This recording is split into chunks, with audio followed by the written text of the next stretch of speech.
My name's Gary Ford, Managing Director of Tiger Hobbies Limited, UK hobby importers and distributors, and welcome to part 5 of Hell in the Pacific. The US Navy had learned a lot of lessons during the Marshall and Gilbert Islands, and one of these was the requirement for a massive overwhelming force. This time they brought in the 5th Fleet under Admiral Spruance, with Task Force 58 under Admiral Mitchell. A massive force had 15 carriers, many more warships, and over 1,000 of the latest combat aircraft. Many of the latest types, Avengers and Hellcats, plus at last the new SB-2C Diver, nicknamed Son of a Bitch Second Class. Not even a first class son of a bitch, it was a total pig to fly, but it was more powerful and a lot faster than the earlier Dauntless. The Dauntless were still continuing services. The US invasion fleet commanded by Admiral Turner had 56 APAs, 84 landing ship tanks and other large landing crafts, plus 127,000 US Marines, US Army troops. The Japanese, heavily defending the islands of Saipan, Guam, Tinian and Peleliu, plus the Japanese put together a large fleet of warships and over 750 carrier and land-based aircraft. Though sounding strong, actually in many ways it was very, very weak. Most of its pilots were inexperienced, and the warships, especially the carriers, were running on a thing called unrefined Tarakan petroleum.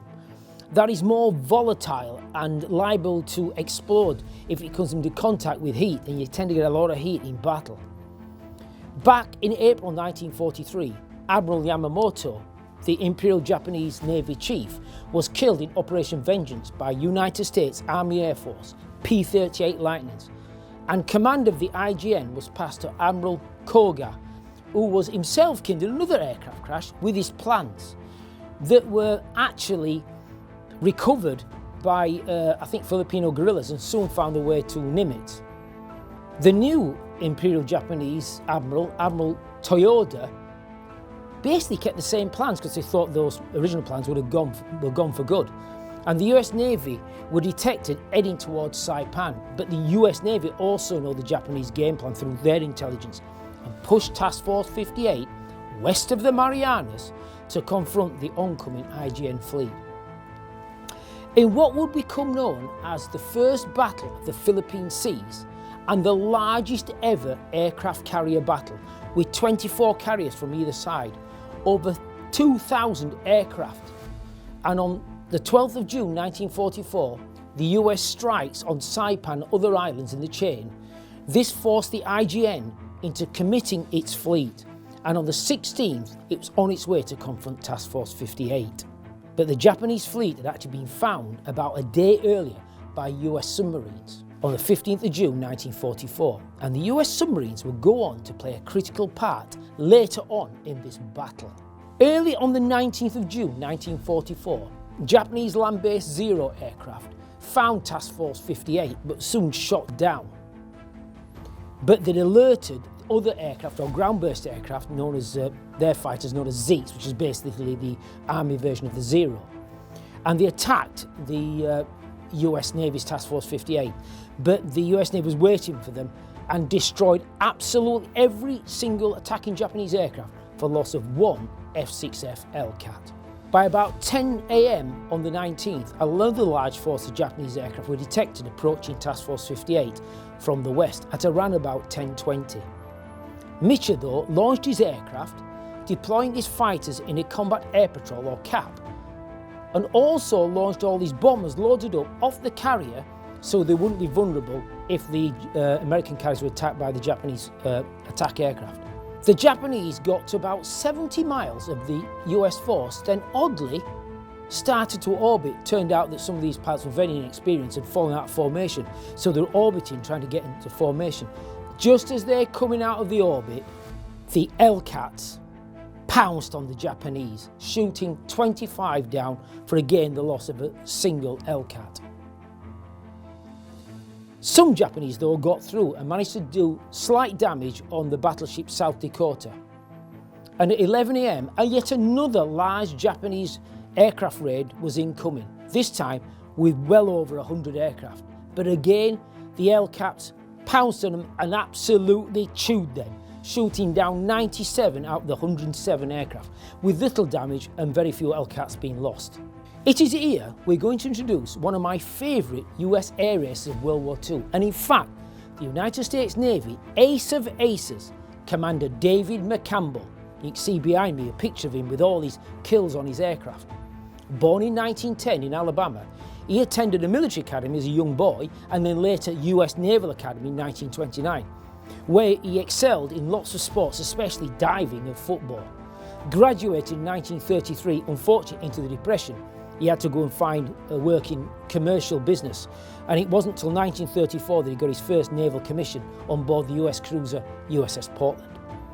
Then, at the fairly old age of 27, he started flying training, and by 1938, being awarded his US Navy Wings of Gold, qualifying as a fighter pilot. Now, McCampbell spent the early part of the war years as an LSO, a landing signal. These are the guys you see with the bat bringing in the aircraft for landing, and the LSO is king on a carrier. Now, while in the Mediterranean, the USS Wasp was sending Spitfires to Malta when a young Spitfire pilot had trouble with his aircraft and requested to come back onto the carrier. They advised him to ditch, but he says, well, I can't swim very well, so I'd rather take my chances and get back on the carrier. So McCampbell, as the LSO, guided this pilot, RAF pilot, onto the carrier, waving him off for the first time to make sure it was okay. But on the second attempt, he did an absolute perfect landing on the carrier with no tail hook, coming to a stop well before the bow of the aircraft. In fact, the US Navy was so impressed with this young Spitfire pilot, they presented him with his US Navy Wings of Gold in the wardroom that night. In fact, behind me is a picture of McCampbell with the young Spitfire pilot called Jerry Smith after his landing. Lieutenant Commander McCampbell was on the Wasp when it was sunk at the Battle of Guadalcanal in September 1942. After spending 3 hours in the water, he was rescued and then sent back to the United States as an LSO instructor, before at last gaining command of VF-15 in September 1943.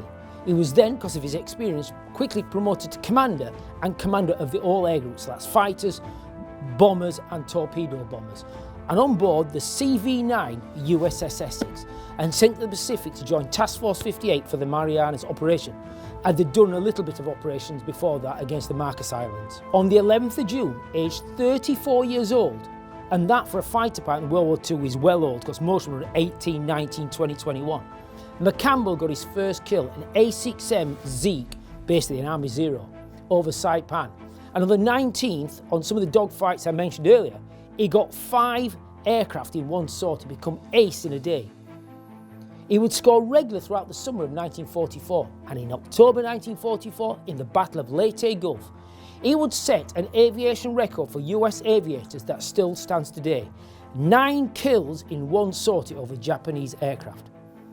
While leading the now fabled 15th, as the Air Group 15 were called, from April to November 1944, it would be the most successful US Navy air group of the war, destroying more aircraft in the air and on the ground, and sinking more tonnage of shipping than any other aircraft in the air groups within the US Navy. But what made McCampbell and all the other US Navy aces was the Grumman F6F Hellcat. It totally dominated the Japanese Zero we've got here by massive margins of power, speed, climb, and actually not much less than agility for a big airplane.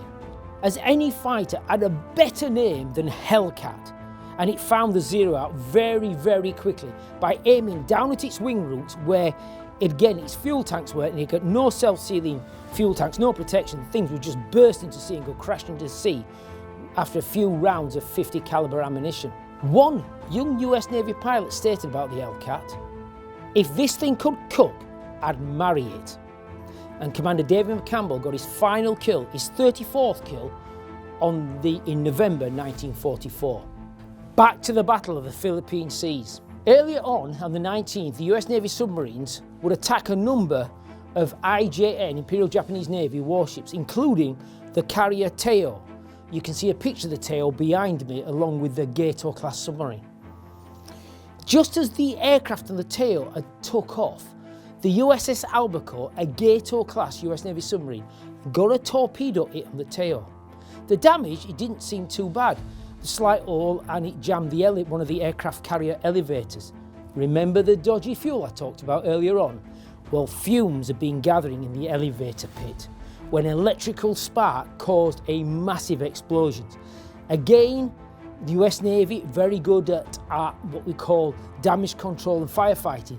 The inexperienced Japanese crew, not very good at all. In fact, their way they did firefighting, damage control, weapon handling, fuel lines were not as good as the US Navy. As a result, the resulting explosion sent Japan's newest carrier to the bottom of the sea with most of their crew in just 2 hours.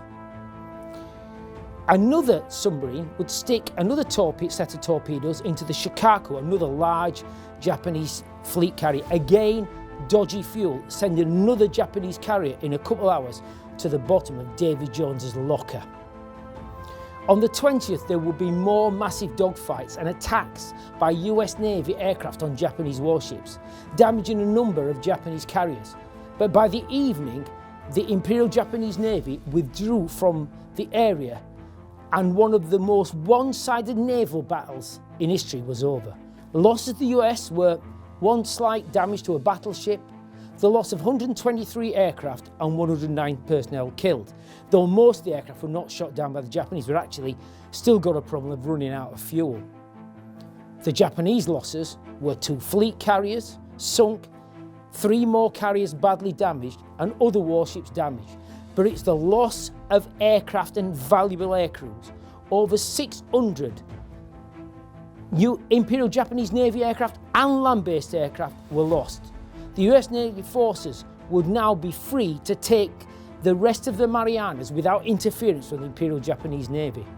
One young US Navy officer stated, "My God, it's just like an old-time turkey shoot." And the battle will always be known as the Great Marianas Turkey Shoot. On the 15th of June 1944, the US forces landed on the island of Saipan. It was these landings that triggered the Japanese fleet attack. The overall operation would be called Operation Forger, and Saipan would be the first island in the Marianas to be assaulted. The attacking force consisted of some 60,000 assault troops in 3 divisions, 2nd and 4th US Marine Divisions and the 27th Infantry Division of the US Army. US intel expected about 15,000 defending Japanese. What they faced with was actually 32,000 Japanese, including a large amount of artillery and tanks. The assault force, again learning lessons from the assault on Tarawa, included some 400 LVTs to carry the troops, 140 LVTA assaults with a 75mm gun, and 150 Shermans, many including flamethrower Shermans. This time, they didn't put 3,000 shells in, or even 30,000 shells. They put 180,000 shells were pumped in by battleships and cruisers. By the end of the first day, the US Marines had got themselves a beachhead of about 5 miles long and about half a mile deep, enough to unload tanks and artillery and stores. The Japanese hit the beachhead fanatically for about 24 hours, but hard-fighting US Marines hit them back time and time again. The US Army's 27th Infantry Division had started to land, but lack of experience in amphibious warfare, they were a little disorganised, but soon got themselves organised and actually fought hard alongside the US Marines to capture Saipan. The battle for Saipan would rage on until the 9th of July 1944 and would be a warning of things to come. The US forces suffered some 16,500 casualties, of which 3,000 were killed. That's 20% of the assault force. It's a massive percentage compared to what they were suffering at D-Day and places like that. The Japanese suffered almost 100% fatalities. They fought to the very last. Of the 32,000 Japanese defenders, less than 800 got off alive. Also, another 10,000 civilians were killed, most by naval bombardment, that massive naval bombardment. And for the very first time, the Japanese reported back home, well, the war's not going very well. Over the next few months, after bitter fighting, US forces captured Guam, Tinian, and by October, massive airfields had started to be constructed on these islands, and the massive Boeing B-29 Superfortress had become operational to start their bombing campaign against the Japanese main islands. Southwest of the Marianas lies the island of Peleliu, which needed to be taken to protect the flanks of the Southwest Pacific Force trying to take the Philippines. These battles were made famous by the HBO TV series Pacific, and behind me I'm showing a short clip of the US Marines fighting to capture the airfield on Peleliu. This battle lasted over 2 months of intense fighting, with the Japanese fighting to the death for every single bunker and trench. The US thought they'd take this island in 4 days. The Japanese named this island Emperor's Island, and it cost the US another 12,000 casualties, with again the Japanese, every single one of their 12,000 defenders was taken out, were dead. There was hardly any survivors from this garrison whatsoever. There was heated discussions back in the United States amongst politicians and senior military personnel about this particular landing on this airfield, going against the early, when we talked about MacArthur, talking about trying to overstep islands that were heavily defended, because this had negligible strategic value at immense cost to US forces. In part 6, we'll look at the battle for Iwo Jima, one of the most intense battles ever fought on such a small area, just 8 square miles.